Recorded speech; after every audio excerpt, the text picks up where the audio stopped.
Good evening, everyone, and welcome. This is the Brighton Town Board meeting of April 24th, 2019. I'm Bill Maley, Brighton Town Supervisor, and I'm pleased to have you all here. And I'm pleased we've got a nice crowd here in the room tonight, and it's always great to have people here in person. But we also know that there are people watching us live, either streaming on our YouTube channel or watching us on our cable access channel, Spectrum Digital Cable 1303. So however you are watching or with us here tonight, we welcome you. We want you to be a part of this meeting, and we want to make sure you have access to all the same material that we have. If you're here in the room, on the table in the back is a packet with tonight's agenda, as well as all of the supporting material that we will be considering. But if you're watching remotely, you can also access all of that same material on the town's webpage, www.townofbrighton.org. So we appreciate you being here. We're going to start with a pledge to the flag. I'm going to ask Councilmember Corrado if you would lead us, please. I pledge allegiance to the flag of the United States of America and to the republic for which it stands, one nation, under God, indivisible, with liberty and justice for all.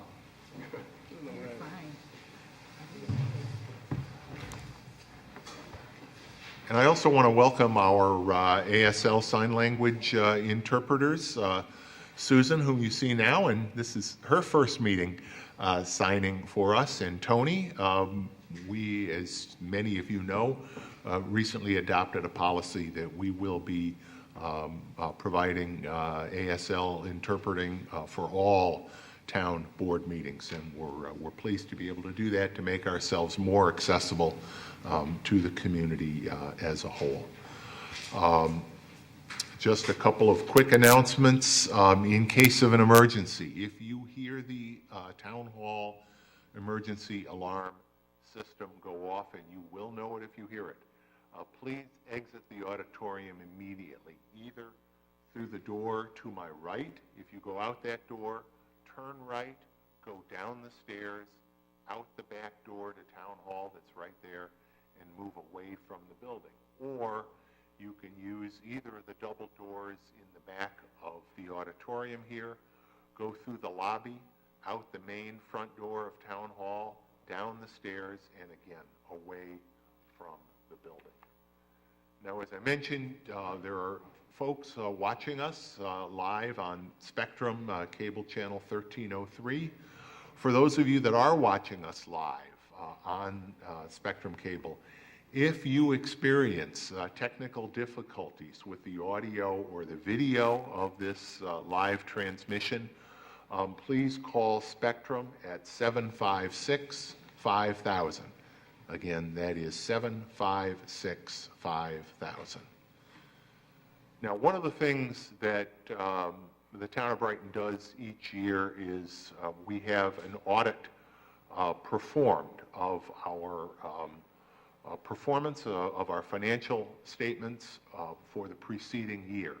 And we think it's important not only that we have that audit done, but that we be very transparent about it and share the results of that audit with the community. The audit materials that we are going to be seeing tonight will be up on our webpage, and I would like to invite Ray Wager, CPA from the firm of Ray Wager CPA PC, a division of Mengel Metzger Barr, to come up and present the 2018 Town of Brighton year-end financial report. Ray, it's good to see you. Thank you for welcome. Thank you. Thank you very much. It's my pleasure to be here tonight. I'd like to spend just a few minutes going over your financial condition, the way the audit ended up, which was very, very good. We had almost no adjustments to your books. We got through all of your policies and procedures. We did not have any significant findings, which if we find things, we have to report those to you. What you have in front of you are one very large report, which is, I believe, 69 pages. That is your full financial audit report. That's a report that goes to Albany and goes to the banks and goes to the brokerage houses and the bond council. And that's your official audit. And I'd like to just make a few comments about it, that your financial condition continues to be excellent. If you go through the report, which will take you a little time, but it's a good report, but all the funds are in order. You don't have anything that appears in that report of your operating funds, anything that's a negative. You've maintained your fund balances, and you have some reserves, and you maintain those during the year. So overall, your financial condition continues to be excellent, which is reflected in your bond rating. When you go to the bond people and say, we need to borrow money, you get a very good bond rating, and that's because of your very good financial position and also your very good management of your budgets. You will see that your budgets came in very, very close to actual. In fact, we had a meeting a week ago with your finance committee people. It was an excellent meeting. We went into detail on all your different funds. And what is really a very nice feature of a meeting like that was pretty much any of the questions that were asked, we were able to answer them pretty easily. And your folks were able to answer them very easily. So they've really done an excellent job. The one thing I want to mention, which is a little different this year, it's a reporting difference. So you will see in your basic financial statements what the accounting board has done, the Governmental Accounting Standards Board, and we refer to that as the GASB. They set the accounting policies and procedures for all of governments, any state in the country. And all of the towns, villages, cities, everybody has to follow the same procedures in reporting. Well, they made a significant change this year in your reporting. And that significant change was that all municipalities now have to report on their balance sheet a liability for their employee, their retiree health benefits. So everyone has to have an actuarial study to see what if you could fund that liability, which you cannot legally. The state says, no, we don't want you to fund it, but it's a liability now. And it used to be only in the footnotes that you could find it, and it's been there. Almost every municipality, every school district, every BOCES, every city, every town has some type of retiree benefits for health insurance.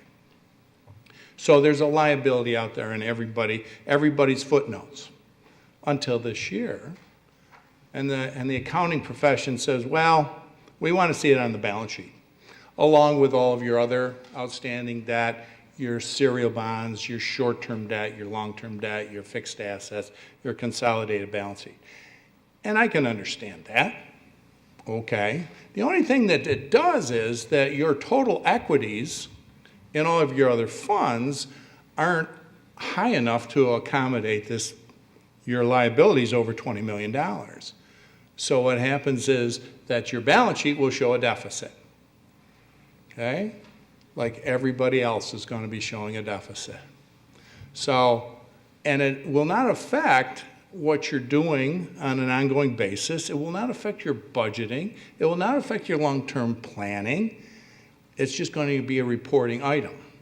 Now, the only thing which I think might happen down the road, there will be some comparisons done and some studies done of one municipality to another, and then there will be some research as far as what your benefit level is versus somebody else's benefit level. I think that will happen, and that might not necessarily be bad to know where you stand with everyone else in your field. But the numbers are all over the place. We have some entities which we audit more than 100 entities that have to do this liability and this recording. And we've seen everything from maybe $2 million to $225 million. It's all over the place based on the benefit level. So that's the only thing that's really changed. You'll go through the report and your general fund and your highway fund and all of your other funds will be the same as they've always been. But if you look at the consolidated balance sheet in the front of the report, and you look down at the bottom, you'll see a negative in the equity side. And it's only because of the recording that liability for the retiree health. Okay? So that's the one significant change, but it's really kind of interesting. It really doesn't affect you. Going forward, the only time that it would probably affect you, but everyone, is if the health insurance rates skyrocket. And that'll affect everybody. It won't be you. It'll be everyone. So that's the only thing in the financials which is really different. We have talked to the bond rating people about this because supposedly they're the ones that wanted to see a consolidated balance sheet with everything on the balance sheet because they're used to that in the private industry, in corporate America. But we've talked to the bond council people, bond rating people, and they say, we know that liabilities, it's always been there. In fact, it's been in the footnotes. So it isn't anything new to us. So we're not going to change our approach to bond rating of municipalities. So that was the only concern that I had initially when it was when that liability is put on the balance sheet. Maybe it would affect your bond rating, but we're told it's not going to, at least at this point. Okay? Ray, if I might, Sure. and thanks for coming in last week and spending so much time with us and going through things in detail. I know in the past, neighboring towns have garnered some criticism about the size of their reserves. Mm-hmm. Essentially, the suggestion being that they were overtaxing their citizens mm-hmm. and building up too much by way of savings. Mm-hmm. Could you talk about our reserves and why we have them and how we look overall? You know, it's really interesting because we struggle with that concept in relationship to what the state thinks you should be or where you should be. And they will come into most entities and say, you have too much money, okay? And we argue that maybe, no, I don't think you're right because you do need surplus and you need reserves to operate and have a financial plan that goes forward. So I'm almost never on the same plane with audit and control with their analysis.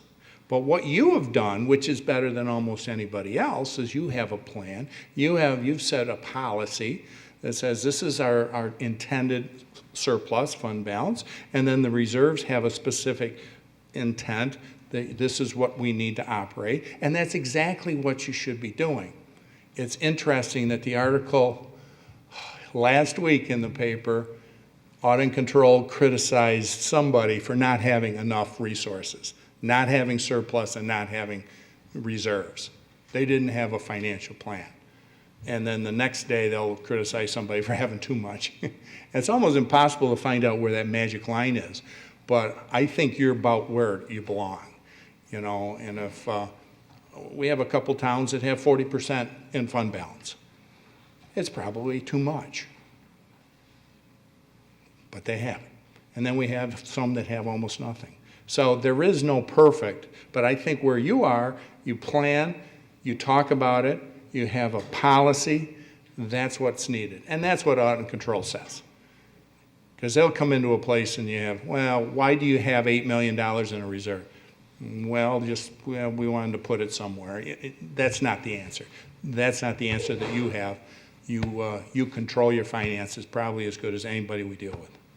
I was hoping that was a softball, Ray. Thanks. Yes. Okay, anything else?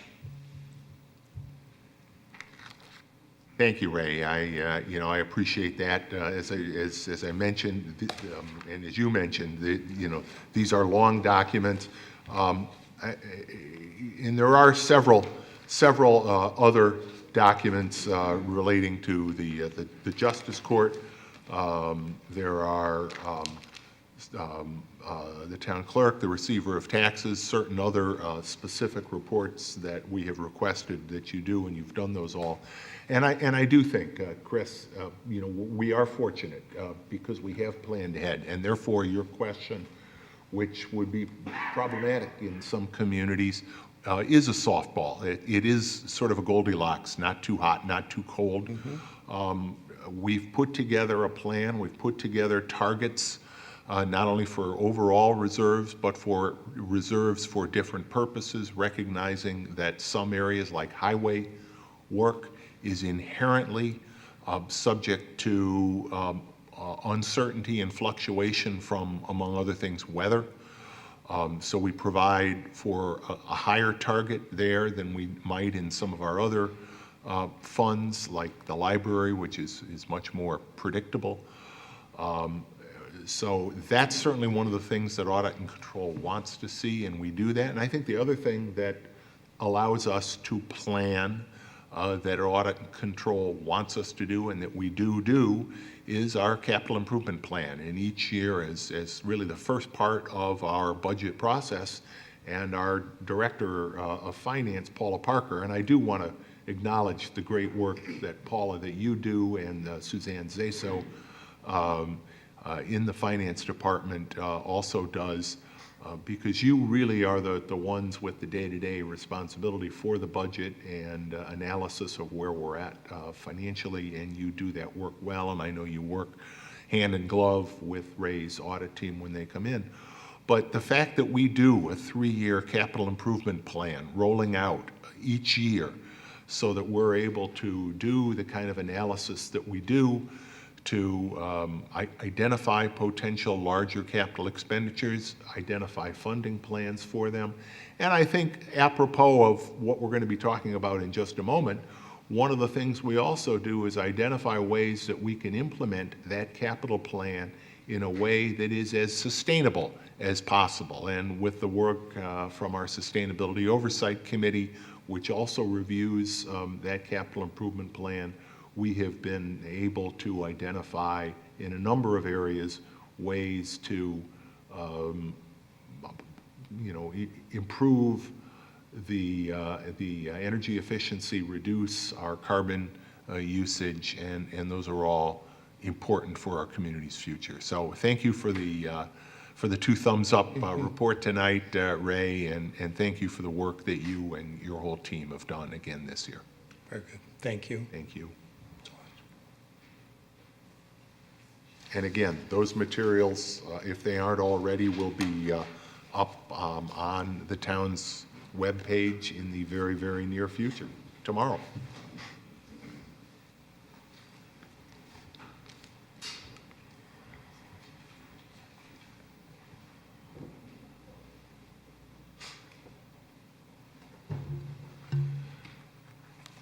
Tonight we are celebrating.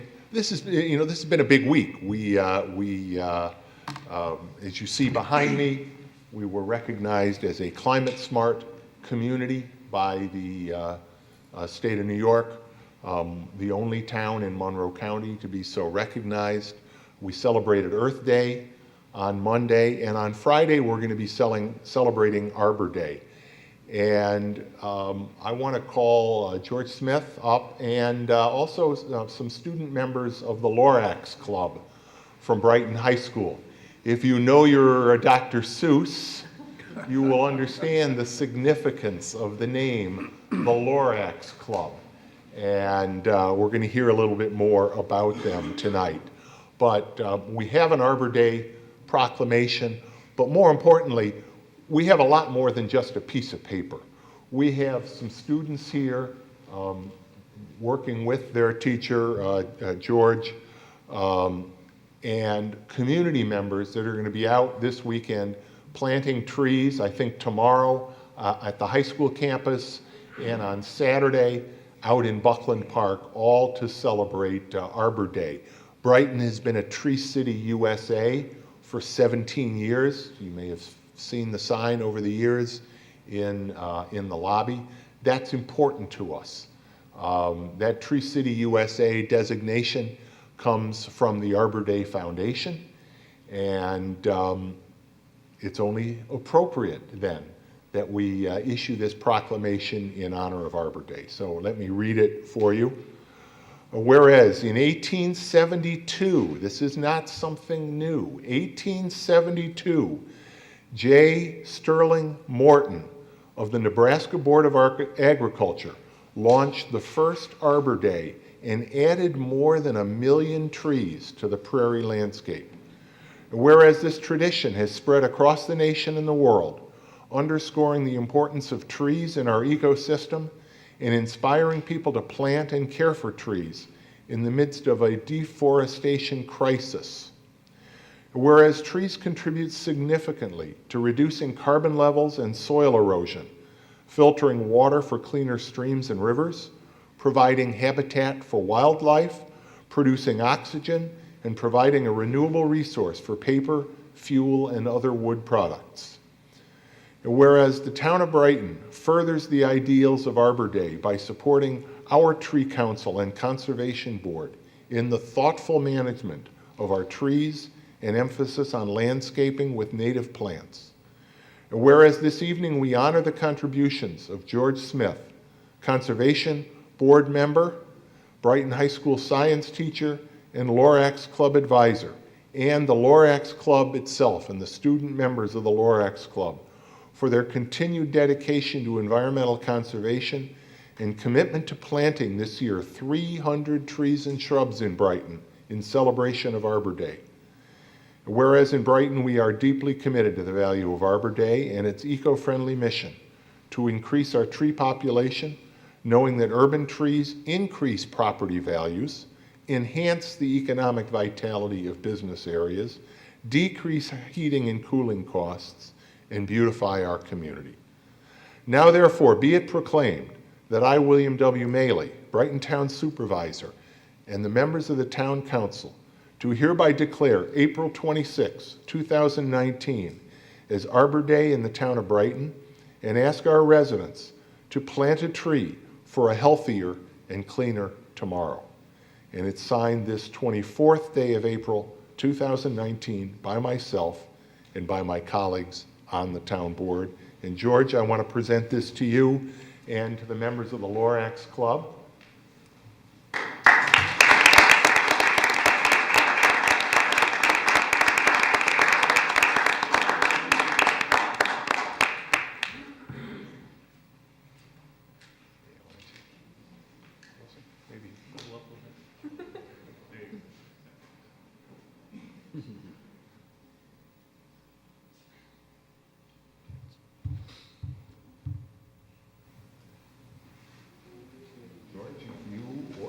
Or any of the students would like to say a few words, the microphone is yours. Thank you. Thank you, Bill, and members of the council, and also thank you, members of the town administration, for your support with these activities. I'm very fortunate to be able to work with a number of talented and very committed young adults at the high school. It is certainly safe to say that this is a collaborative effort, and these are my collaborators. I'm fortunate to have them as students, but they come on as young adults. This is an opportunity for them to put their money where their mouth is, essentially, and they have stepped up. This is a representative group of a larger group of regular Lorax Club members that number more like 12 or 15 total, and then we can always count on other people for the bigger events, such as what we have going on tomorrow after school, and 9 o'clock Saturday morning down at Buckland Park, if you want to bring a shovel and join us. So thank you very much. Great.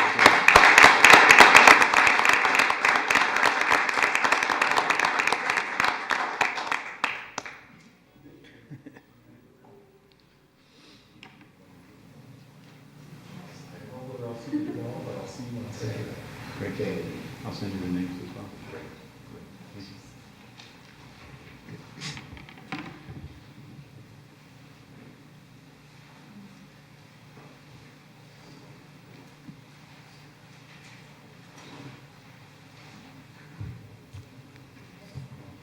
Anybody that's worried about the next generation, and I hope by now we all know that the next generation is a powerful generation.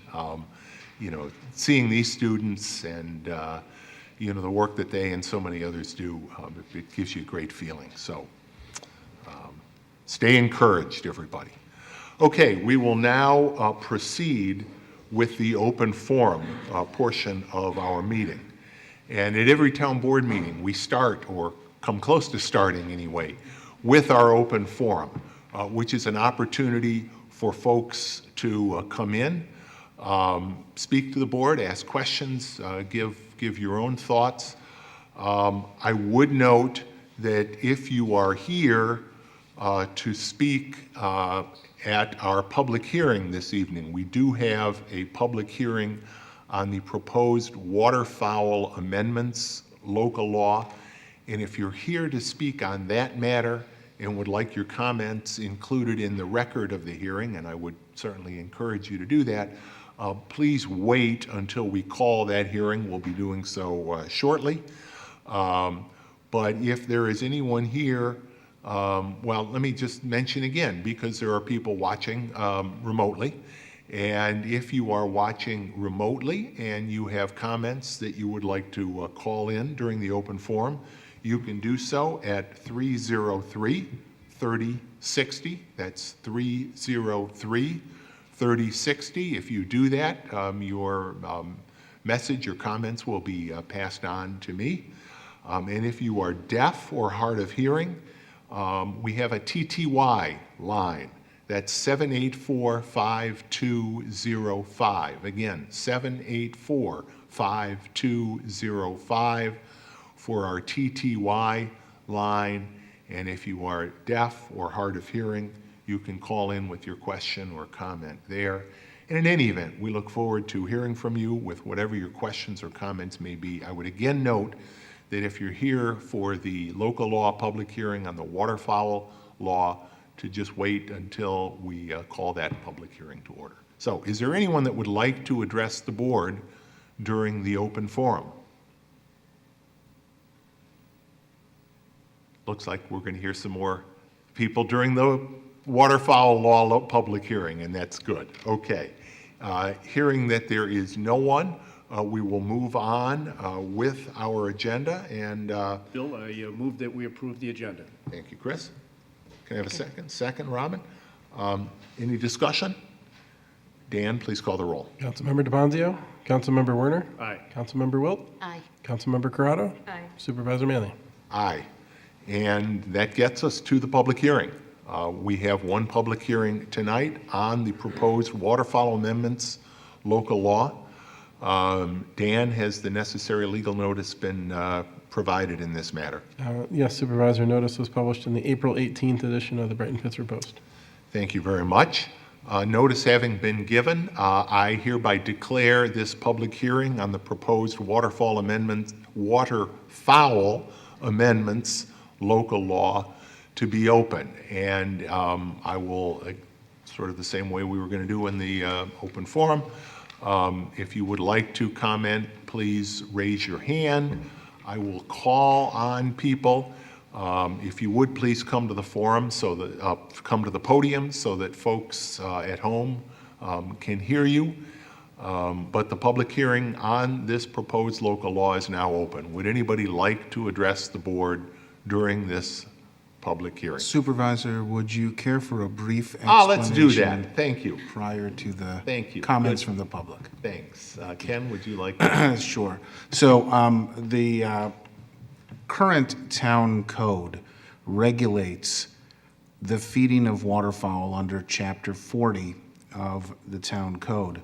And in reviewing that, the Public Works staff and I noticed that there was perhaps a weakness in how that language now reads.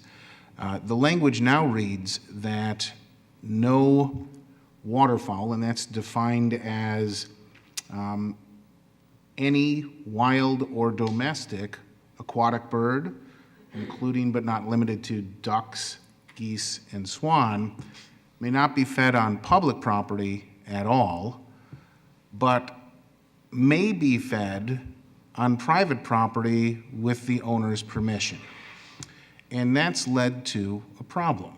And that problem is that with wild geese being prevalent and wild ducks being also prevalent, there have been problems developing with the feeding of those wild waterfowl on private property, causing, frankly, a mess. And so we wanted to address that But we also recognized that there are some individuals in town who have domesticated birds, and they ought to be able to feed their own domesticated birds on their property. So the proposed waterfowl amendment is to amend Chapter 40 so that the feeding of wild waterfowl on public and private land is prohibited.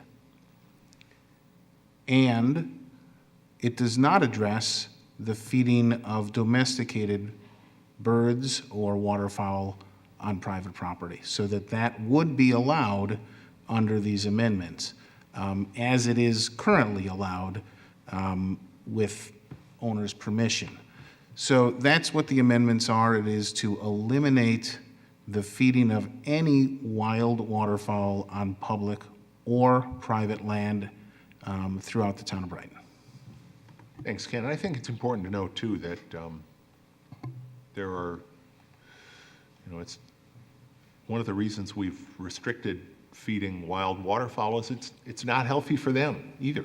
There's for all sorts of reasons. So with that having been said, is there anyone that would, and I saw Mr. Dugan, your hand, come on up to the podium, and if you would please state your name and address for the record. I'm Fred Dugan, reside at 2907 Elmwood Avenue. Been a resident of this great town for 49 years. A great town. Fred. I endorse the new proposed wild waterfowl change in the town of Brighton. 100%. It's better for the ducks, the geese. I do have one question though, you're talking about birds. On my property, over the past week or two, I've had an influx of crows. Didn't happen before. I'm hoping that the obsession of feeding birds at a particular residence isn't bringing in an increase of blackbirds, particularly crows. I think the last thing we have to have is an influx of crows that may equal sometime the crows that were in Auburn, New York, if you remember. And in downtown Rochester. Okay, I forgot about that. Okay. Yep. I'm going to keep an eye on it. Okay, crows are mean birds. They attack other birds. I've seen it. There's another blackbird. I don't know. I used to feed birds. I should talk. I did a bird project. I did a bird project for my kids, and I went out and bought bird feeders years ago, and I wound up putting out 50 pounds of sunflower seed, and the squirrels were getting at it, and I bought these specialized from Vermont. Guaranteed squirrels can't get at them, but they got at them. Mm-hmm. I mean, squirrels are like gymnastics, okay? And so I found out I was losing the battle to squirrels. So I went to Chase Pitkin, a great store of ours, and I bought a have-a-heart trap. And I trapped 28 squirrels in a period of 2 to 3 weeks. We took them down to Ellison Park, and I swear every one of them found their way back. Beat you home. So I ceased completely. I took the bird feeders down, and that was it. But we didn't have crows. Didn't have crows. So my concern is with the obsession of feeding birds, all different types of feed, is this going to be a problem for us? In our particular area, there's residents here that support this new law on feeding wild waterfowl. I'm just concerned about it, so. Well, and let me just say that the proposed local law only seeks to address the waterfowl problem. I understand. And without being too glib, but allow me a little bit of glibness, The local law does not regulate waterfowl per se. It only regulates the human beings in the town who are feeding the waterfowl. I hear you. I understand that. Similarly, we can't really regulate the crows. But if it continues to be a problem, it's something that we should keep an eye on too, and we'll take a look at that and see what changes we can put into local law that would regulate the human conduct that might be encouraging that crow problem. I will say the little I know about scavenger birds, crows, turkey vultures, they come out this time of year because they're cleaning up from the winter kills, frankly. And so that's going on. And so it's something we'll keep an eye on, and something I'm sure our DPW will keep an eye on as well. Okay. Thank you, Fred. Thank you. Nice talking to you. Pleasure. Is there anyone else? Yes.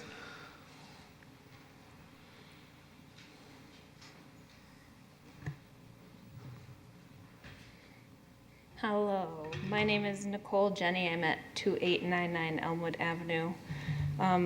First, I would like to thank each and every one of you for your attention to this matter. This was something we brought to your attention just a few weeks ago, and I'm very happy with how seriously you took the issue and how quickly something came to fruition. So thank you very much for addressing our concern with what's going on in our neighborhood. I reviewed the proposed law and am in full support as well.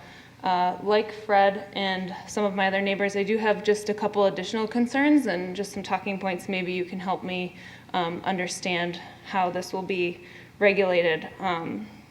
Along with the crow instance and the other animals that feed off the cracked corn and the food that's intended for waterfowl, we've seen an influx of all kinds of other animals. Since our last meeting, I've had a raccoon in my chimney twice, and the professionals that came to remove it, no doubt, were confident that it came from the yard over with all of the extra food. So I guess I would ask if there are any restrictions placed on how much food can be put out, or is there some way to regulate the type of food?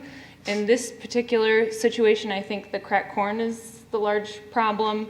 I'm not sure you can regulate what kind of food goes into bird feeders, but in this particular situation in our neighborhood, we're seeing it's, hundreds, 50 pounds, hundreds of pounds of cracked corn daily. So that's one concern. Another would be, what if the individuals feeding these animals claim that they aren't feeding this particular animal? So, cracked corn is placed out, or sunflower seeds, or whatever, and we have an issue, and they say, well, I'm not feeding waterfowl, or I'm not feeding ducks, I'm feeding the squirrels, or I'm feeding so on and so forth. So how would we handle that situation if there's a complaint? And then, I'm just looking over my notes here.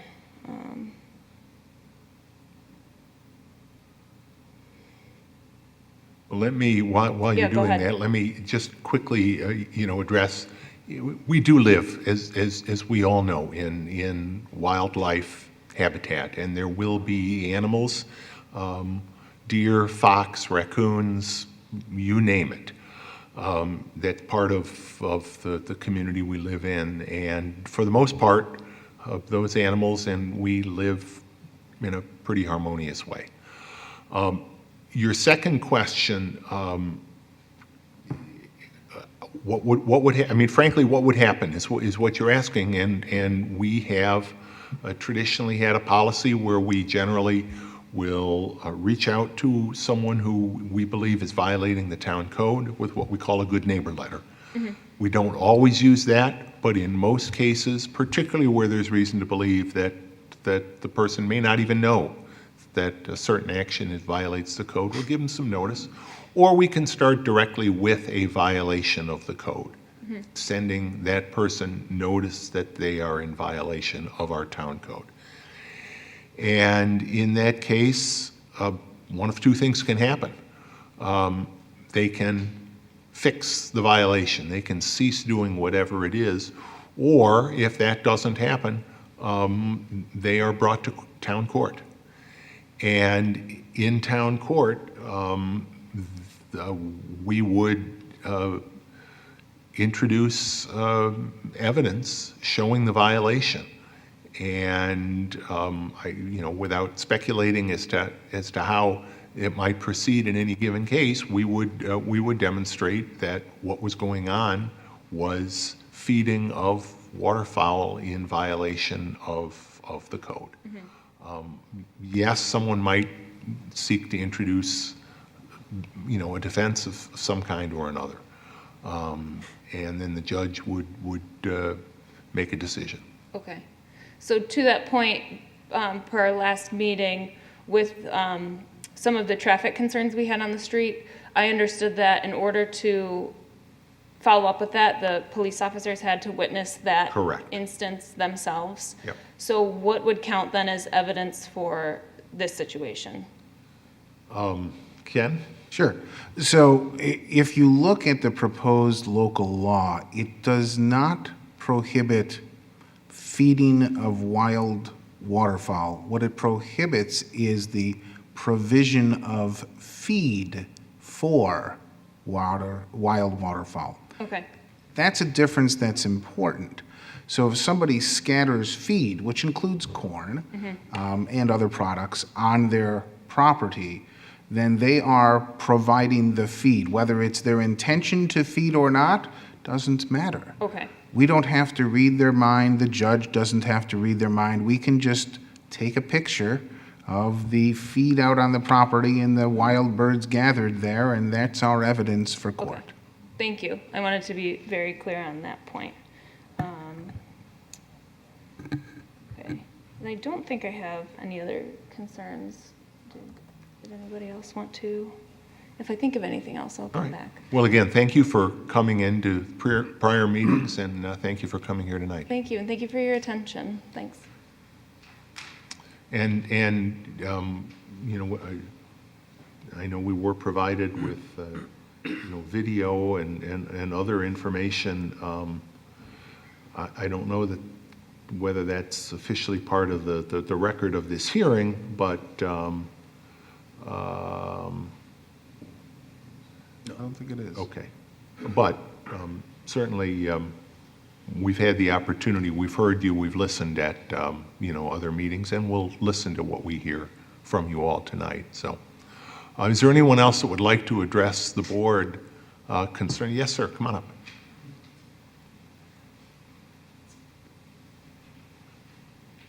David Clarke, I live at 77 Hampshire Drive, one of the streets involved.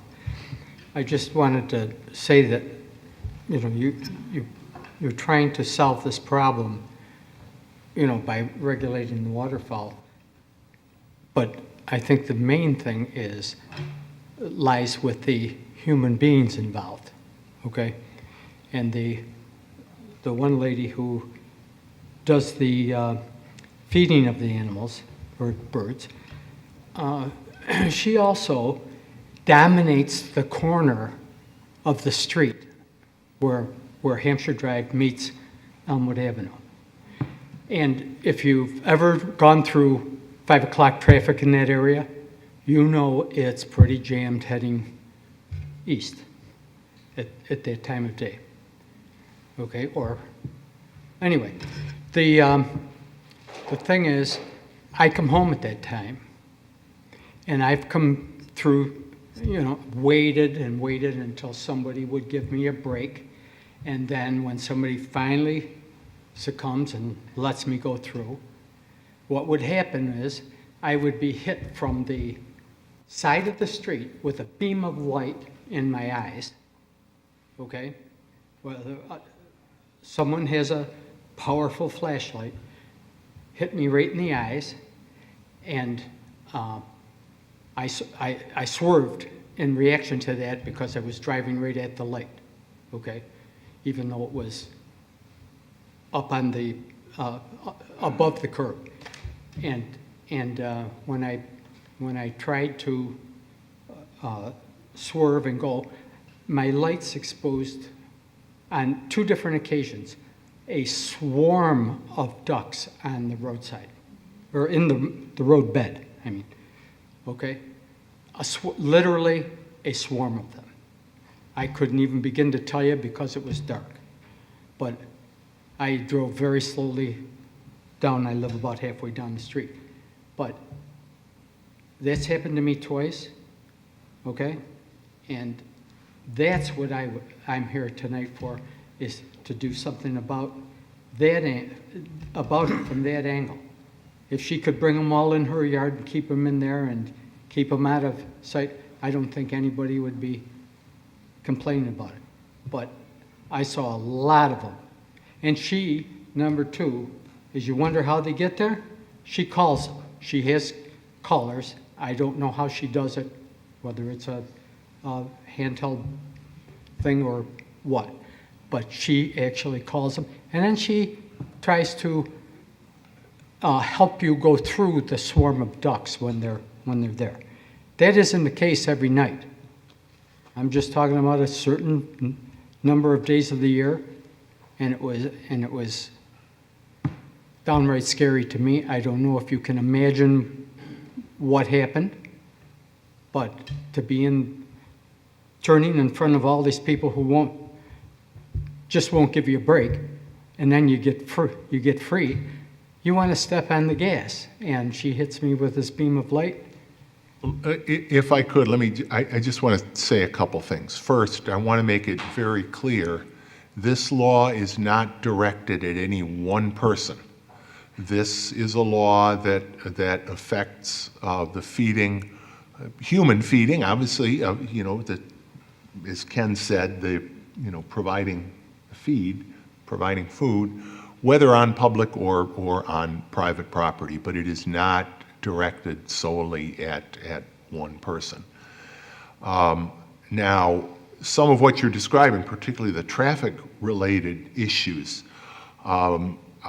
obviously I would encourage you, and as well, if you believe that someone is anybody, again, not just one person, whether it's a laser pointer or some other flashlight, call 911. People are in the street. People are doing whatever to impede traffic flow. That is a police issue, and calling 911 is absolutely appropriate in a situation like that. We do hope, obviously, that this law will address the concerns that not only are there in your neighborhood, but ensure that similar problems don't arise elsewhere. But in terms of human action, that's interfering with traffic flow, that is already, of course, not allowed, and a call to the police is the right approach. Okay. So thank you for your comments. You're welcome. Mr. Dugan, I just want to see if, before I bring you up again, I want to see if there is anyone else here who has not already had a chance to speak that would like to do so. We want to make sure that everybody has an opportunity to be heard. Is there anyone else that would like to speak on this proposed local law? Seeing none, then Fred, go right ahead. Come on up.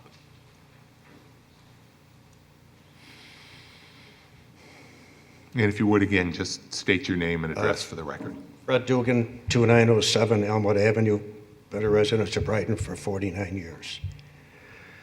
I have been a witness, Mr. Clarke, to what you're talking about. Regulating traffic on Elmwood Avenue with that flashlight. I submitted a video of that to the Public Safety Commissioner over there. I don't know the date I took it. I'd have to look it up. It's just being done. Standing out, when I took the video, this party was not standing on property. They were out in the middle of Elmwood Avenue here and Hampshire Drive here. If you would stay by the microphone, Fred, so that folks Okay. at home can hear you. I just wanted to tell where this party was, okay? And And it's been going on for months. And just to be clear, Months, again, okay. whether it's in relation to animal feeding It could or be. otherwise. It could be. It could be. Private citizens should Right. not be standing out in the highway right-of-way, directing traffic or otherwise. Right. I just want to let you know that I've been a witness of it. And Thank I you. submitted it to Mr. Guyon. Yeah. It was blurry, but that's the way iPhones are sometimes. Okay? Okay, thank you. Thank you. Yeah. Is there anyone else that would like to address the board Mr. Supervisor. on this matter? Captain Desane. Just for Mr. Clarke and Mr. Dugan, if you do witness this happen again, I would strongly encourage you to call 911. Let the 911 operator know that this is an in-progress thing that is happening as you speak to them on the phone. So we are there in a timely fashion and can see it for ourselves and address it immediately, that particular time that it happens. So feel free to call anytime. Thank you. Thank you, Mike. Yes, come on back up.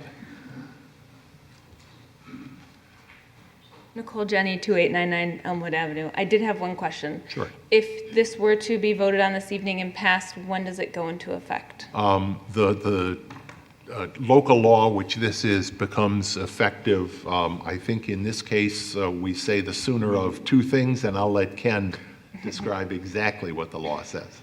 So if the board votes to approve this local law, then the town clerk will send it to the Secretary of State. And once it is filed in the office of the Secretary of State, it becomes effective. Okay, thank you.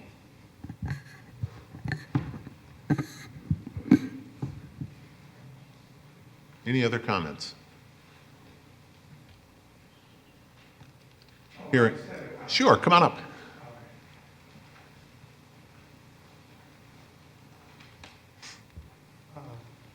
My name's Marc Neski. I live at 46 Hampshire Drive. My wife and I have lived there for the last 25 years, maybe 26. I just wanted to let you know, we've seen pigeons too, which were never in our neighborhood. They're flying around. And this person that lives on the corner, my 26-year-old son, was all upset because she's standing in the middle of the road and he almost hit her. My wife was with my daughter and this lady was in the road again and she said, "Oh, I know I was supposed to call 911, but I didn't know what to do." So it's not something, this has been going on a long time. And so it didn't just happen. And this person on the corner has at least 6 chickens in their yard, which is ridiculous. I have a picture of it, if you want, with a blue tarp over it. And there's bird feeders all over the yard. She has 2 metal garbage cans full of, what is it, corn? It's ridiculous. But I just wanted to let you know there's pigeons. And I've seen a fox running around too. So there's a lot of activity.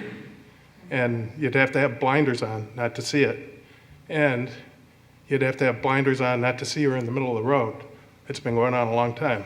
And again, and I can't stress enough, this is not about one person, but behavior that is causing a traffic hazard should always be reported to the police exactly as Captain Desane described it. And again, we sometimes forget all of the things that our Brighton Police Department does, but the advantages of having our own police department are extraordinary, and one is the fact that we do have cars in Brighton at all times, and our department recognizes that that the scope of their duties is broad. They are a community police department in every sense of the word, and we appreciate all that you do, and we know how you do respond to calls like this that may be outside what people think of as traditional police matters,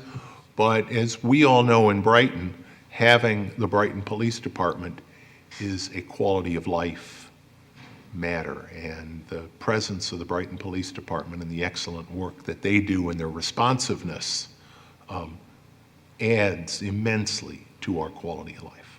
So, but Okay, thank I you for agree, I your- agree. yeah. You know, that's why we live in Brighton, because established community. But also, this corner house, I've noticed over the last few weeks, it's been cleaned up some before tonight's meeting, but in addition to all the bird feeders that are in the yard, the person, I think because of some things that were going on. And again, I really Okay. really don't want, I want to keep the focus of this hearing on this particular Oh, local okay. law. So it's all right to put that feed all over your yard and on the lawn and stuff? Is No, that- that's exactly what this local Okay. law is All right, intended because to that's address. exactly But what was going I on, really yeah. don't want Okay. to personalize. All right, I'm not trying to, And I'm I- just saying. and I wanna just- It's ridiculous. I just want to support what the supervisor, I think, and Captain Desane were driving at. We want to help your neighborhood, but we need your input to continue along those lines. So when you see something, whether it's someone, anyone, standing in the road obstructing traffic, or an accumulation of birds on property that is causing a problem, call, and please continue to do that. And now we have something on the books that will allow us to take some effective action, we hope. And I'll be the first to admit, Ramsey Boehner, one of our town planners, and I drafted this local law. I'll be the first to admit, this may not be the end of what we need to do, but it's a good step in the right direction. And I hope it helps, but we'll see. I do want to add one additional comment. You said that she has 6 chickens on her property. You may not be pleased to hear this, but our town code allows for exactly 6 chickens on a single-family home property in the town. So No roosters. no roosters, and they have to be properly housed, and the hen house, if you will, has to be, I think, 10 feet away from the property line, something like that. And it needs to be in a rear yard, but this is a corner lot, and you guys look at that a little differently, so. But the 6 chickens by themselves is not a code violation. In fact, we have a number of families in town who have chickens domesticated for egg production. Oh, okay, with the geese and the ducks that are flying by, they're discharging on the houses and the windows, so just to let you know. That's the bad Okay. part, right, yeah. Okay, so, Hopefully that will be reduced. and I was in shock that there were pigeons, because I hadn't seen pigeons since I was a little boy, and so I don't know where they've come from. So, but thank you very much. Thank you for your comments. Is there anyone else that would like to address the board during this public hearing? Hearing none, I declare the public hearing to be closed. And I would ask for a motion, Christine? Yes, so on the matter of the proposed waterfowl amendments, local law, I move that we adopt the resolution as prepared by the attorney to the town. Second. And I would note, as is noted in the agenda, as part of that resolution, we would be adopting what is called a negative declaration, or neg-dec, under SEEKR, the State Environmental Quality Review Act. The only addition I would have, Supervisor, is that I wanted to make sure that the town clerk's final version of this resolution does in fact have the text of the local law attached to it. The resolution makes specific reference to the attached local law. It is in the packet. It is in the packet. In the Word doc that I received for resolutions, it was not attached. I want to make sure that that is what goes to the Secretary of State Good. if the board votes to pass this. Yep. They don't want the resolution. They They just want the they local just want the law in the But it'll form. be in our, I'll make sure it's in our file Yeah. locally. Good, thank you. All right, we have a motion and a second. Discussion. Hearing none. Dan, please call the roll. Councilmember DePoncio? Aye. Councilmember Werner? Aye. Councilmember Wilt? Aye. Councilmember Corrado? Aye. Supervisor Manley? And again, I appreciate everybody who came out tonight. I've said a few things already. I think it's important again. We live in animal habitat. This is not about one person, but we know that this will make a difference, so I vote aye. Thank you. You're all welcome to stay, but we understand if you don't want to stay for our whole meeting. But if you do stay, you're going to hear committee reports, starting with the Community Services Committee. Robin. Thank you, Bill. Made that sound so exciting. I was trying. It didn't work. How to clear a room, don't you? Seriously. It's a really fun committee. It is a fun committee.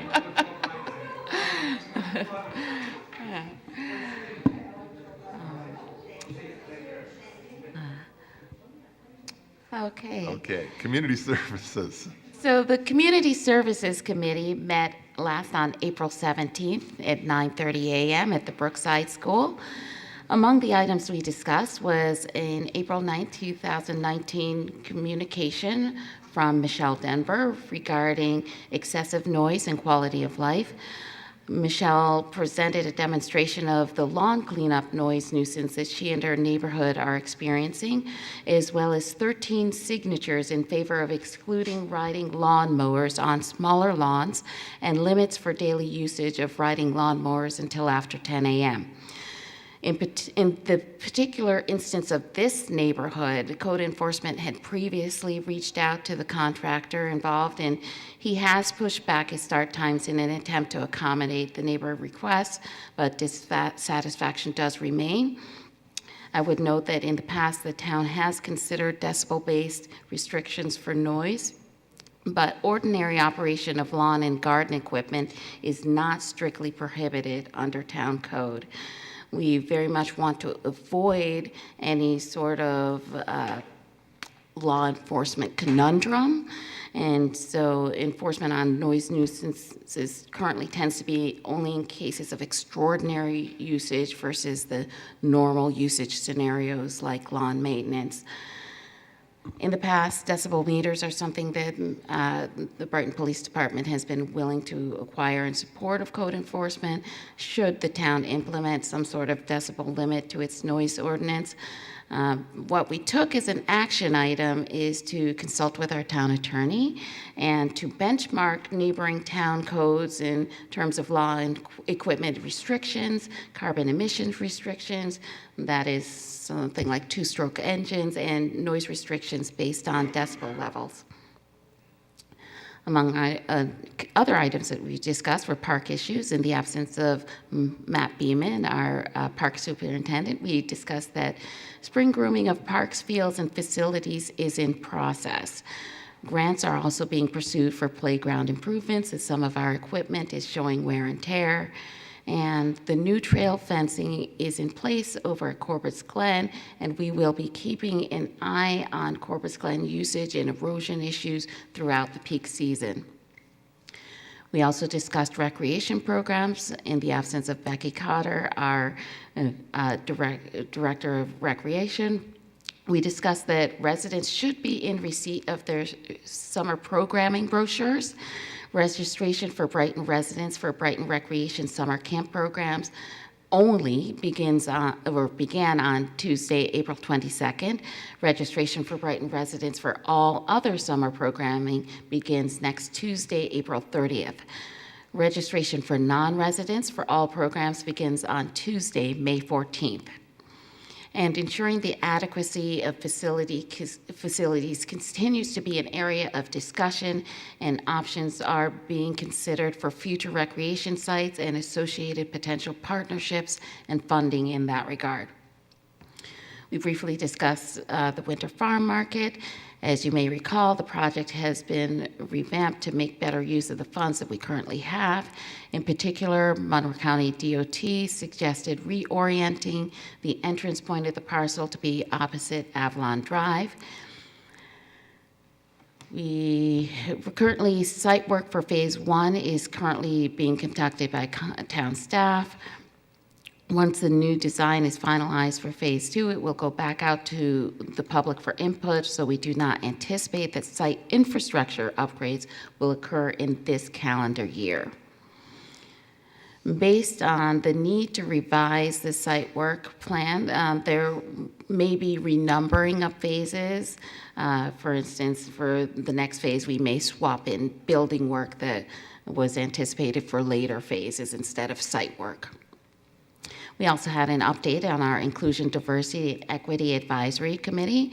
The town board voted at its last board meeting on April 10th, 2019 to approve a consultant. That consultant was Gwen Inc. And, the assistant to the town supervisor, Bridget Monroe, is in communication with the appointed members of the IDEA board to update them on our progress. And we have seen at least one member of the IDEA board relocate since forming the committee, so we're confirming our numbers in anticipation of starting routine meetings. Town Attorney Ken Gordon is also working on getting the final contract out to Gwen Inc., so we are imminent to start those meetings. We had an update with regard to our community choice aggregation law. The request for proposals for a CCA administrator went out as of March 1st, and responses were due on April 5th. The memorandum of understanding municipalities received 3 responses, one from Pilot Power, one from Good Energy, and one from Jewel Assets. Supervisor Maley, because he is recused, referred the initial review of those proposals to our Financial and Administrative Services Committee and asked the FAST Committee Chair, Jason DePazia, to coordinate the initial review of these proposals for the town, along with our Town Attorney, Ken Gordon, our Town Director of Finance, Paula Parker, and Mike Guyon, our Commissioner of Public Works, and any other such town committees, citizen boards, or staff members as they may as Jason may determine appropriate. And we will work in collaboration with the town of Arundequoit and the town of and village of Pittsford pursuant to the MOU with the expectation of ultimately making a recommendation to the full town board. A copy of the request for proposal was distributed to the Sustainability Oversight Committee by Mike Guyon. And I would note that on a separate but related note, Brighton was recognized as a bronze level clean energy community on April 18th, and the passage of the enabling CCA law was one of the prerequisites to obtaining that designation. So we are grateful to SOC and everything they've done to help us obtain that recognition. We also had an update with regard to the Brighton Safe Streets for All. The intersection of Torrington Drive, Monroe Avenue, where they meet Brooklawn Drive, was suggested as an entrant to the Complete Streets Makeover Contest. In addition to the submission by the Brighton Safe Streets for All committee, there was also an independent submission made by another member of the public. Submissions were due on April 12, 2019, and while there was a desire to target 3 intersections, the intersection at Torrington and Monroe, where it meets Brooklawn, was submitted twice, indicating that that is an area of focus for the community, an area of concern. So we're wishing the entrants best of luck. I know that we were going to make additional inquiries to the committee to see if any other Brighton intersections were submitted, and I don't know if you have any. No news yet. Okay, great. Thank you, Christine. And I did just want to note that Wednesday, May 15th, will be Bike to School Day, and that same week, the rollout for our PACE car program should happen. We're working with our finance director, Paula Parker, for a funding source for the decals. Had a brief update on our renovation, repair, and painting certification permitting revision. the Public Works Department is in the process of drafting a modified permit that includes questions from the Federal Lead Certification Compliance Questionnaire. The responses to those questions will be a condition of receiving permitting in the future. Public Works anticipates that the new building permit form will be provided in the next few weeks. We had a brief update with regard to our Let's Get Real municipal alignment update. We had a brief discussion of the history of the civil service process and whether it has met its goal in curbing nepotism and achieving equity. We are working in conjunction with the City of Rochester, which has its own civil service process that is separate from Monroe County, but is also monitored by the New York State Controller's Office and meets the same statutory guidelines. And we're investigating the potential for suburban towns to cooperatively partner to follow this model, as was discussed, but we did determine that we will need additional legal research to explore this any potential partnership. Lastly, we had a brief update on our hard of hearing and deaf survey. We are exploring potential town of Brighton Clerk's Office and Court Clerk's Office providing training to someone in basic ASL for our first responders and our more forwards-facing public staff positions. And it was noted that Brighton Ambulance has training in ASL for first responders, as does the police department currently. So we will be continuing to monitor that situation. Finally, I just wanted to list some of our upcoming events. As you know, the tree planting at Buckland Park in partnership with Brighton Central School District, the Lorax Club, and Color Brighton Green will occur at the southeast corner of Buckland Park near New Lodge at 1341 Westfall Road on Saturday, April 27th, 9 a.m. to 11 a.m. In addition, we have our semi-annual DEA Pharmaceutical Take-Back Day that same day, Saturday, April 27th, at the Brighton Town Hall Public Safety Wing, 2300 Elmwood Avenue, from 10 a.m. to 2 p.m. We have Brighton Little League Opening Day on Saturday, May 4th.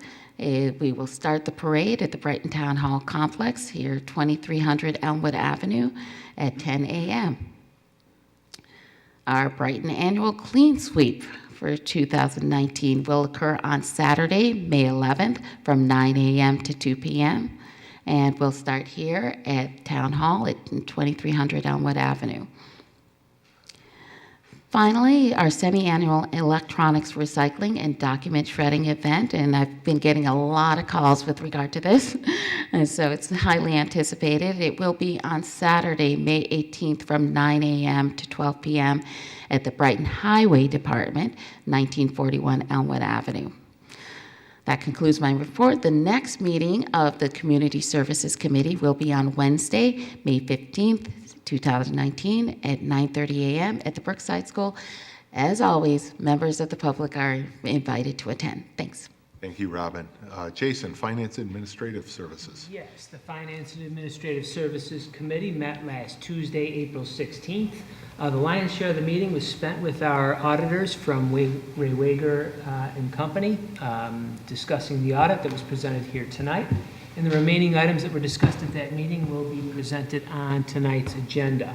In addition, I did have a meeting this afternoon with representatives from the towns of Arundecoit and Pittsford out at the Arundecoit Town Hall to discuss the preliminary review of the proposals that have been received for the CCA third-party administrator. Next steps will be, I anticipate that we'll be putting this on the FASC agenda to discuss next Tuesday, April 30th, when we next meet. And in addition, the representatives from each of the town anticipate calling in the responding administrators for an interview process to take place targeting the third week of May. And what we're asking is that anybody who would like to, who's identified questions that they're seeking further clarification, to submit those questions. That way we can consolidate them and make sure that we're not being duplicative in the process. So we'll be discussing that further at next Tuesday's FASC meeting. If you could submit those questions to me, I can submit those then over to Supervisor Seeley, who is going to be coordinating that through the town of Arundecoyt. So, so more to follow on that. And Ken, did you want to say something? Just a clarification, submitting questions to you, you're asking your fellow town board members, Yes. with the exception of Supervisor Maley. Correct. And that's who you're asking that of. This is not yet the time for public input. Oh, no, not Okay. yet for All right. public input. No. There will be a time for that. That's, but this is for the members of the town board who have the proposals, that we've begun the review process. It's not light reading. I know that my initial review has indicated that there's going to be a second and probably a third review that's going to go on before we're really ready to roll up our sleeves and make a decision on that. But it's moving forward. Hopefully, we'll be continuing to discuss it at fast, and perhaps even sometime in June, perhaps early July. I know that the proposals all had a time frame of 90 days that they had put on there. From the date of submission, most of them were in the first week of April. So counting the days on the calendar, that would take us into the first week of July. So moving along on that, right on target, hopefully. So the next meeting of the FASC, as I said previously, will be next Tuesday, April 30th. We meet at 3:30 in the afternoon in the Stage Conference Room here at Town Hall, and the public is invited to attend. Thank you, Jason. Public safety. The Public Safety Committee has not met since the last town board meeting. However, I would like to underline that at the April meeting, that was the meeting at which we first heard from the community about concerns about waterfowl, and I would like to commend all who were involved in that formal presentation by the public to the committee, who then took it to that next level of addressing the safety concerns, crafting the amendments to the local law, and bringing it here to the town board meeting for action in the community. We strive to move quickly on public concerns and come up with feasible solutions, and so that was well done. The next meeting of the Public Safety Committee is Tuesday, May 14th at 8 a.m. in the lower level meeting room here at Town Hall. Agenda and minutes are published online, and the public is always welcome to attend. Thanks, Christine. Public Works?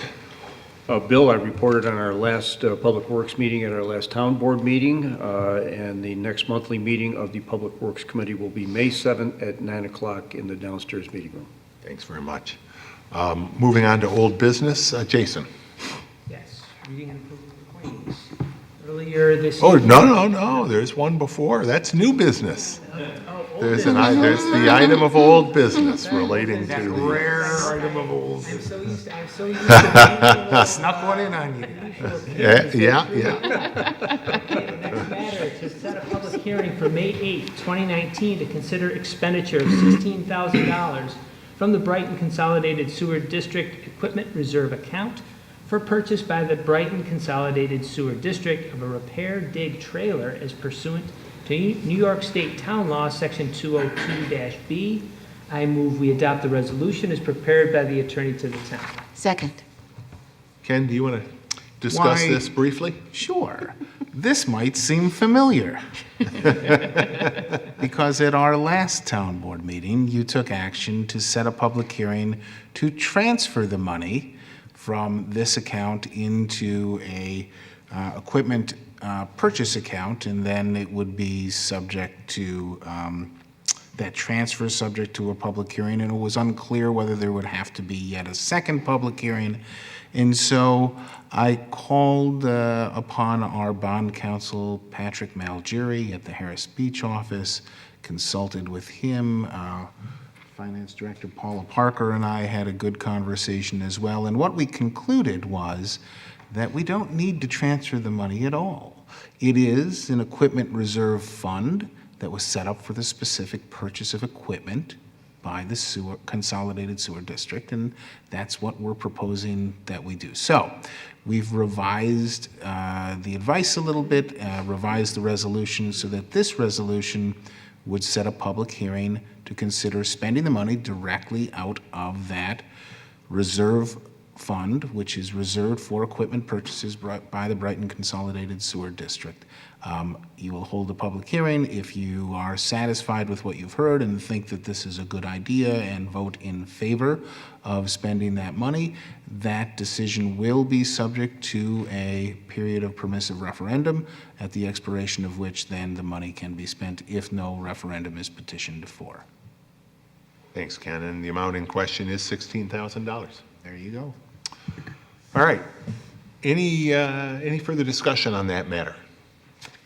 Hearing none. Dan, please call the roll. Councilmember DePonzio. Councilmember Werner. Aye. Councilmember Wilt. Aye. Councilmember Corrado. Aye. Supervisor Maley. Aye. And Jason, I know how badly you wanted to do those claims. The floor is yours. Earlier this evening, I reviewed claims totaling $411,431.07.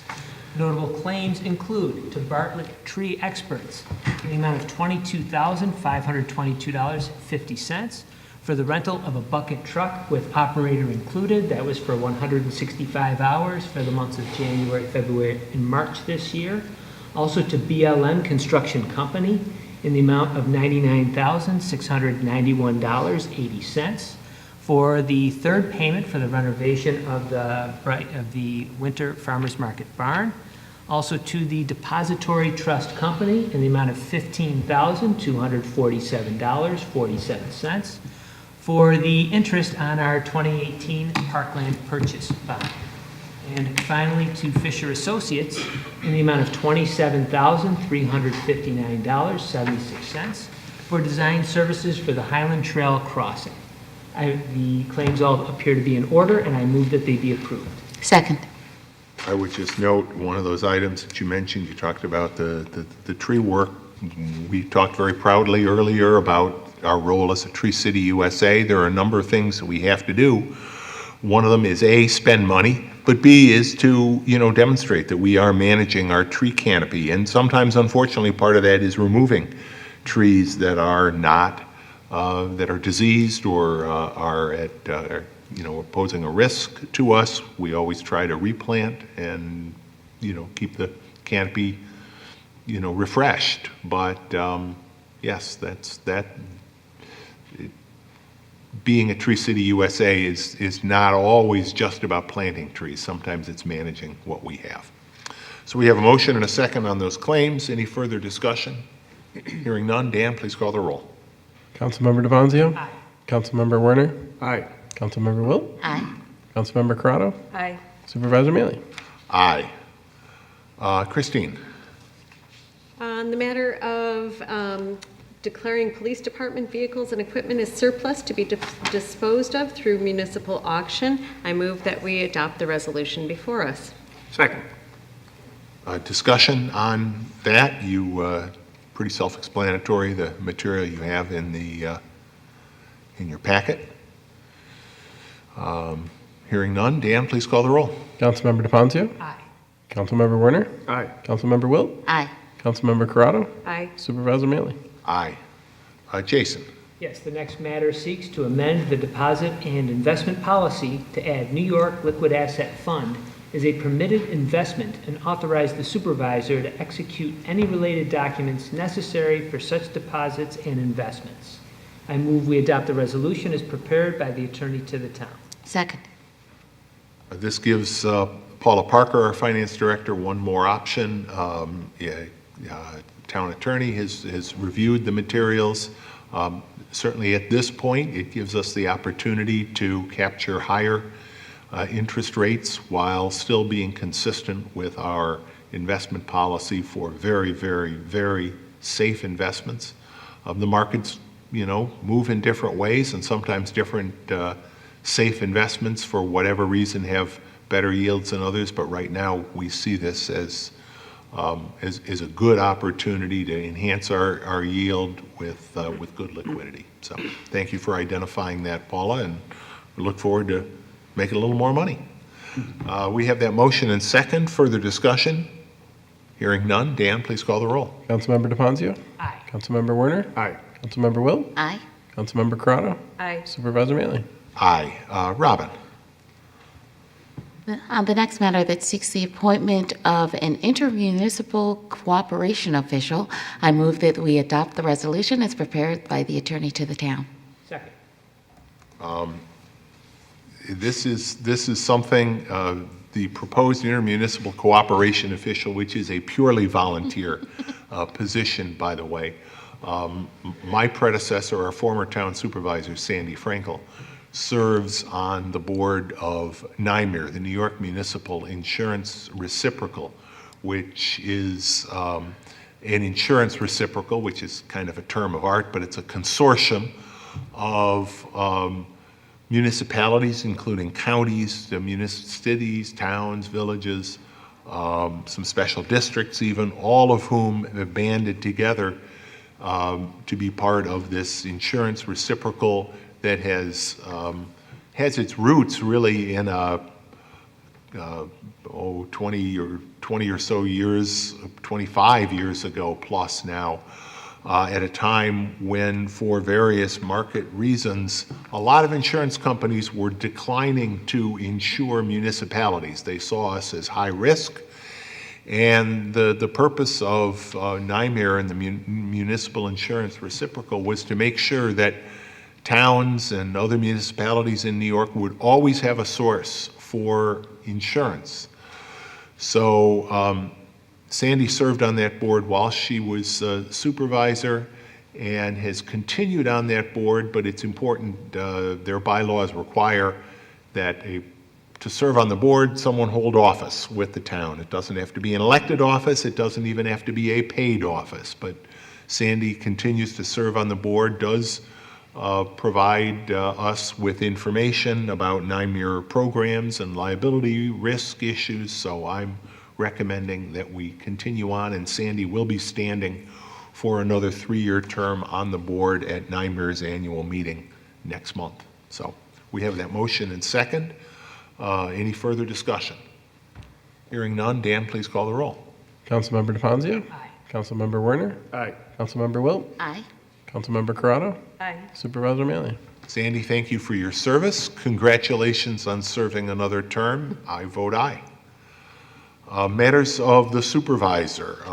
We have our March financial report, and as we routinely do at the end of each quarter, our first quarter expense and revenue reports.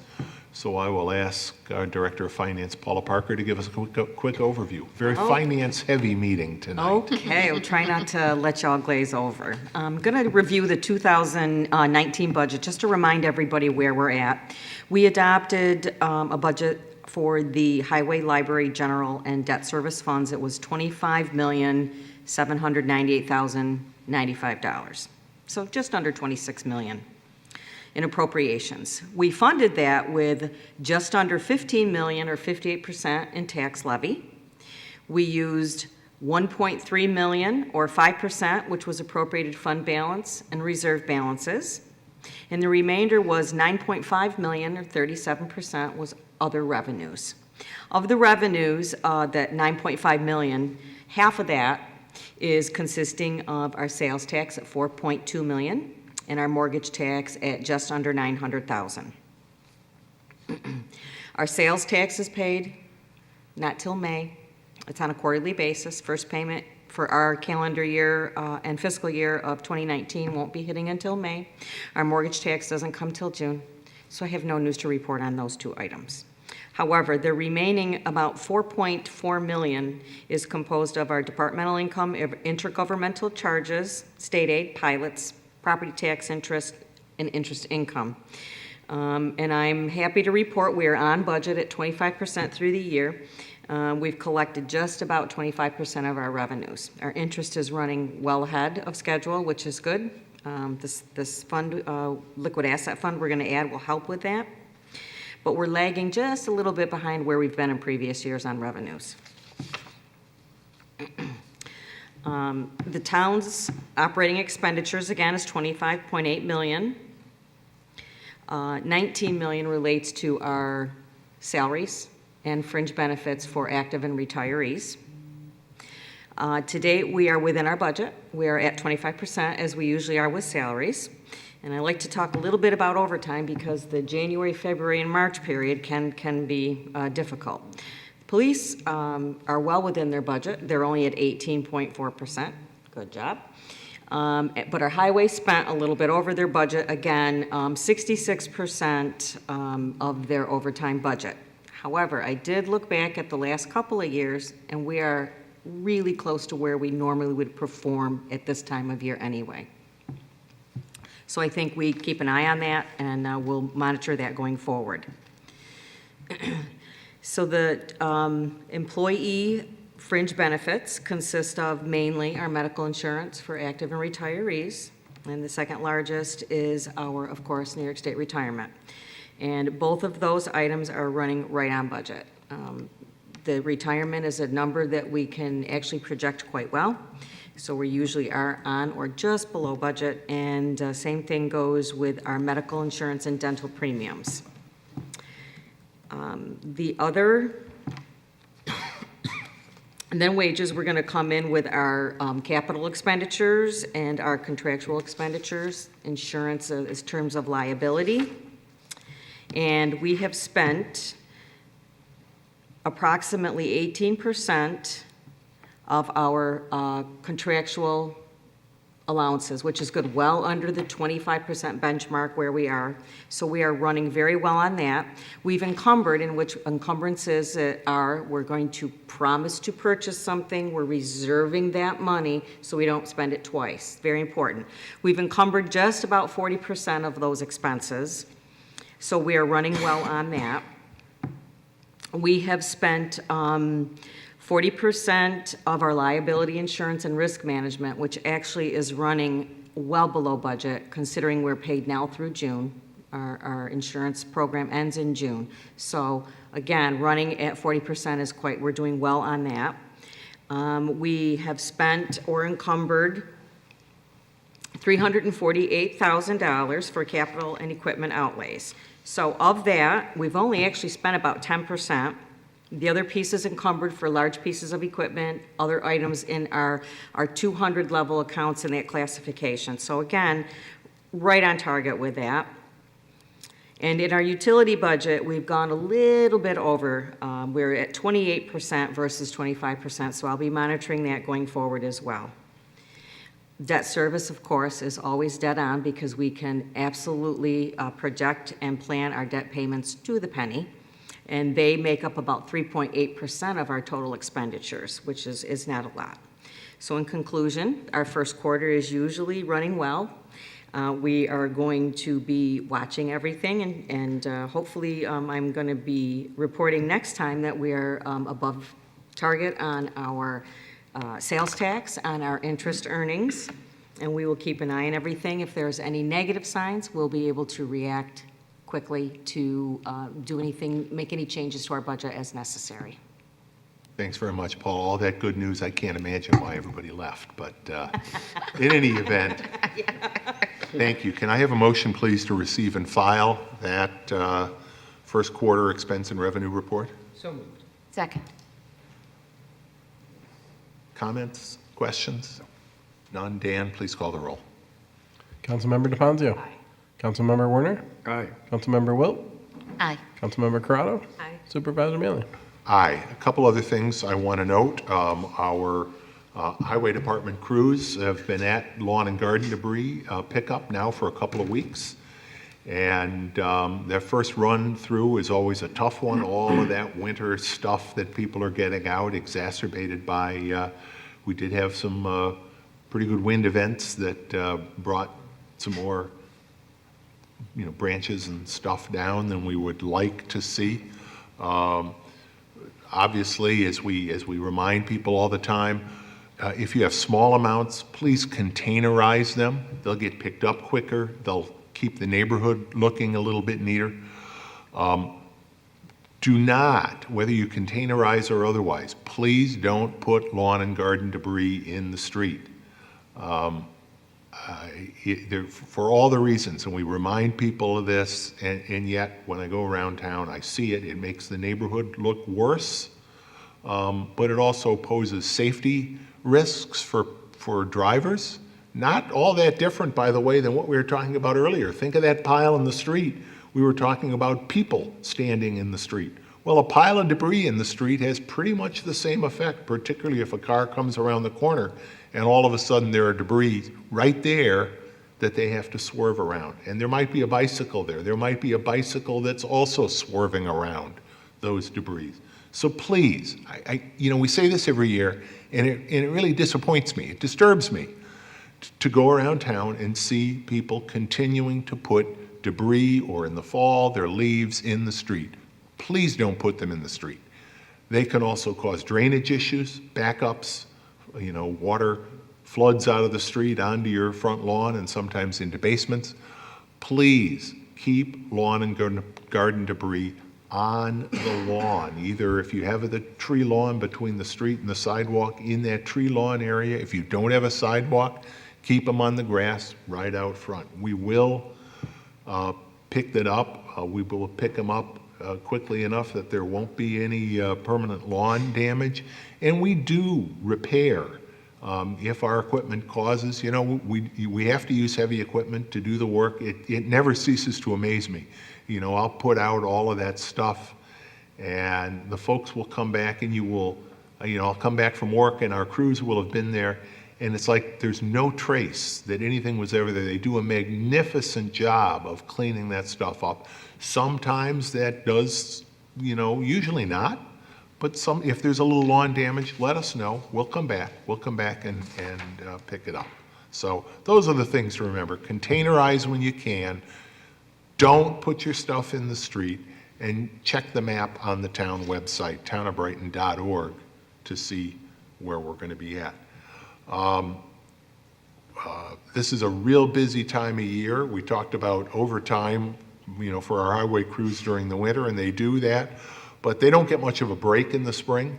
They're doing that debris pickup, but we're also next month going to start work on our chip sealing. Real important part of how we keep our town streets lasting longer and saving money. We use a 30-year cycle. Every 10 years we chip seal, thereabouts, give or take. We look at condition of the streets, and then after 30 years we repave it again more fully. But chip sealing is an important part of the project. I think it's important to talk a little bit about what the chip sealing process is. If my eyes didn't mistake me, I actually saw some crews out doing some crack sealing today, which is a precursor to the actual chip seal process. They want to seal up those cracks. Then the chip sealing itself involves laying down oil with gravel on top of it. Don't worry, we're not turning your street into a gravel road. That gravel is rolled. It's rolled very, thoroughly by those big street rollers. And we also use our sweeper to go back and sweep up excess gravel that hasn't been rolled down into the oil. We roll it some more, we sweep it some more, and your cars drive over it some more. And yes, for a week or two, maybe a little bit longer, you'll hear some gravel being kicked up, but it is temporary. And in a month or so for sure, that surface will be a very solid surface, and it will last again for about another 10 years before we need to do work.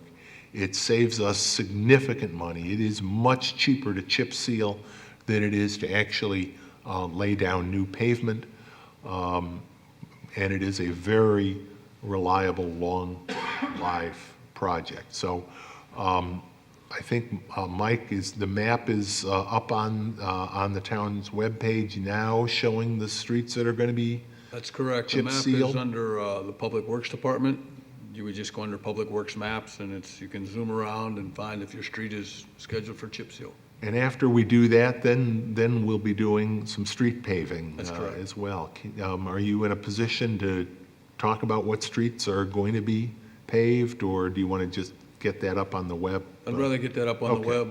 We're finalizing it still. The chip sealed streets, we're confident we can have done this year. That will start May 13th. Okay. And speaking of things getting started, the last thing I want to talk about is the Highland Crossing Trail. The Highland Crossing Trail is underway. Work started in March, but it's a little easier to see it now.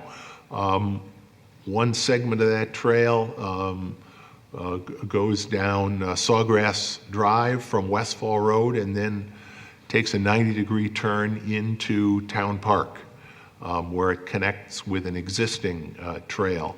And last week, crews were out on Sawgrass Drive. They've done a beautiful job over there, and you can see what is to come. That portion of the trail is concrete, but most of the trail that runs through Brighton will be stone dust, which is the same surface as people are enjoying out on the Brickyard Trail.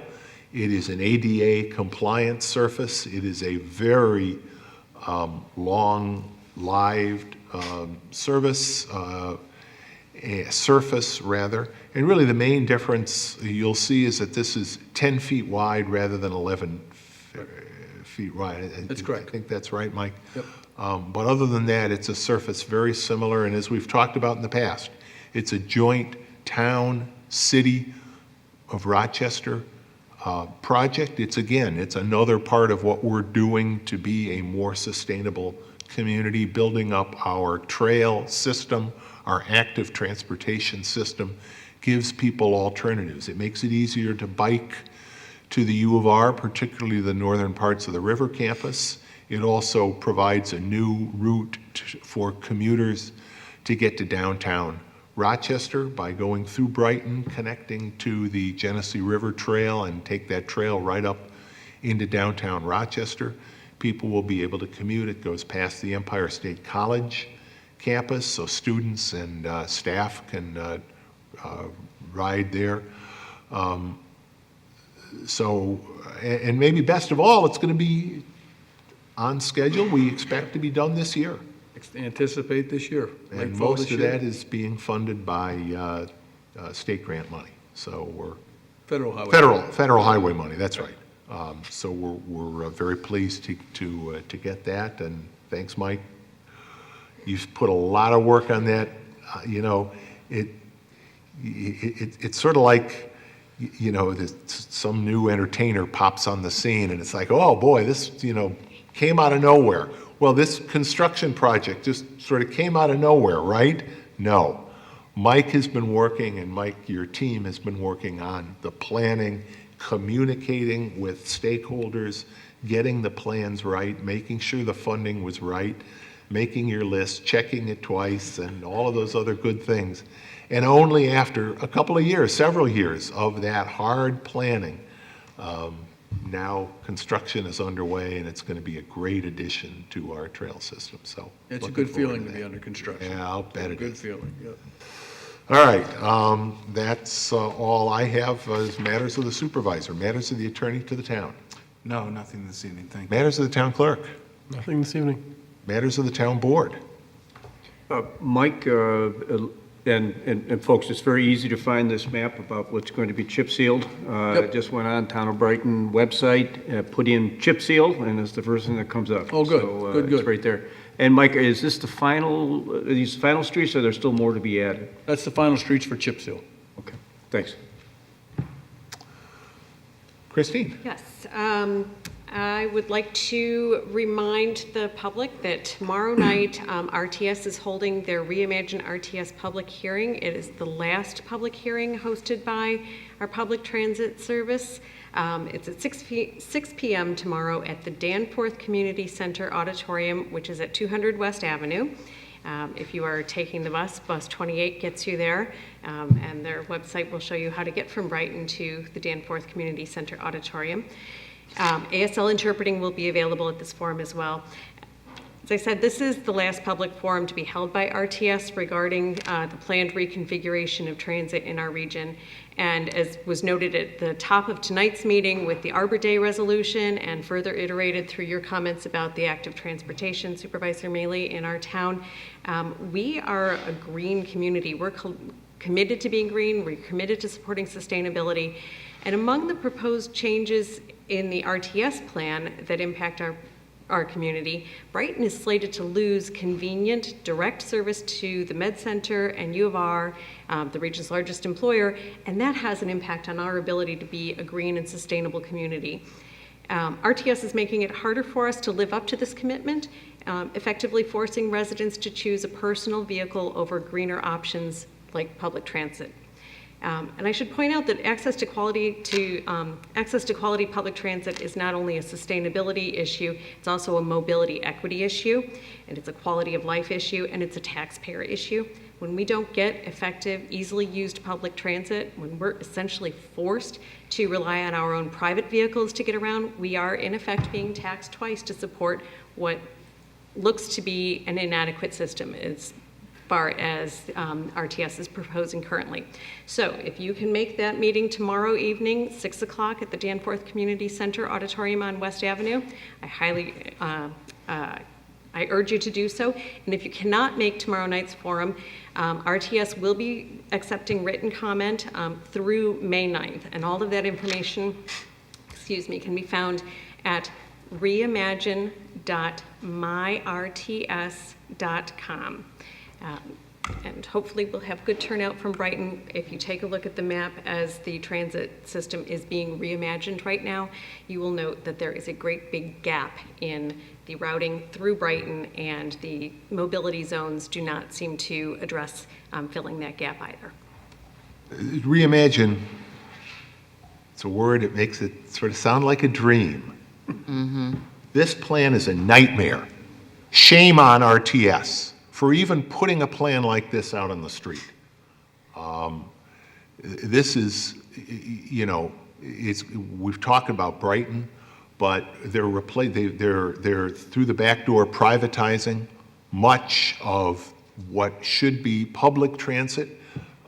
Much of their answer for communities farther out from the Rochester core is, you could sum it up in 2 words: Uber, Lyft. That's not public transit. That's not equity. Those services, A, don't come cheap. B, they don't provide the environmental, the green advantages of good transit. What they're doing to the Elmwood Avenue, I mean, make no mistake, right now, we are served by a bus that goes down University, down Winton, across Elmwood, all the way to the medical center, to the largest employer in Monroe County, as Christine said. You see those buses go down the street, you sort of get used to them. They're going to be gone. They are going to be gone. We've already submitted written comments. We will be submitting additional written comments. But I really want, this is, a lot of times we sort of, shrug our shoulders. We hear so much awful stuff these days. How can you make a difference? Well, you can make a difference. You can come down to the Danforth Center tomorrow night and let your voice be heard, particularly those of you that use public transit or would like to be able, if people have a loved one that's in the hospital, they should be able to get on a bus. In most communities, you can get on a bus. If we're going to consider ourselves to be a progressive, growing, green community, we heard this past week, this could be the tech boom town of tomorrow. Well, buses may sound low tech, but we're not going to be number one in anything if we don't have a good transit system. It's as simple as that. That's what people expect. We get people coming back to Rochester. People that grew up in Rochester may have gone to Washington. They may have gone to Boston. They may have gone to New York. They want to come back here. But while they were in those cities, they got used to transit. They got used to taking the bus or the subway. And they're going to come back and look at their old hometown and think we're stuck back in the 60s. We can't move forward. RTS, we will not succeed as a community unless transit is A, funded acceptably, and I understand that's in part an Albany issue, unless the fare system really reflects better, some realistic costs of doing business, but we cannot solve the problem of transit. We can't cut our way to solving the transit problem in Rochester. And we got to send a message loud and clear to everybody involved in transit. And tomorrow night, we all have that opportunity at the Danforth Center. Again, if you can't do it, submit something in writing. Let them know how important transit is to all of us in this community. It is an equity issue. People come to the library, not just to read books. We talk about the great resource that is the library. People who don't have access to the internet at home come to the library and use the internet. Music, books, electronic media, they can get them at the library. People shop at the 12 corners. If we don't have bus service, it will hurt our businesses in the 12 corners. Commuters, people going to visit sick relatives. The list goes on. To cut transit service to the largest employer in Monroe County. And by the way, it's not just Elmwood Avenue. There are issues with service along West Henrietta Road. Again, in part serving U of R facilities. The U of R is aware of that. We've just last week had a meeting with the U of R. A major part of that meeting was to discuss transit and a unified response to this awful nightmare of a plan. But it can't just be the town and the university. We really need to hear from riders, regular people. Bus drivers have stopped me, and and we've talked about their frustration with the cutbacks and everything else. We got to get that message out. Any other matters of the board? Robin. I did just want to mention some recreation announcements. Registration for Brighton residents for Brighton Recreation Summer Camp programs did begin on Tuesday, April 22nd. And spaces in camps are filling up fast, so please don't wait to secure your spot for this summer. And I wanted to make note that due to the construction at numerous BCSD buildings, our camp programs have had to make some adjustments to our typical offerings. The impacts of ongoing construction for the summer of 2019 has led to smaller camp sizes and limited grade ranges at some locations. We've worked hard to make adjustments at all sites where possible to ensure that we have a comparable experience in number of spaces as in years past, and it is always our goal to offer the highest quality, consistent programming, but we did have to make a few adjustments, and this is one of the cases due to the circumstances out of our control. And we want to encourage everyone to check out our new camp location at Indian Landing Elementary School, located at 702 North Landing Road. It's just a short drive from Council Rock, and it does provide another great opportunity for summer fun.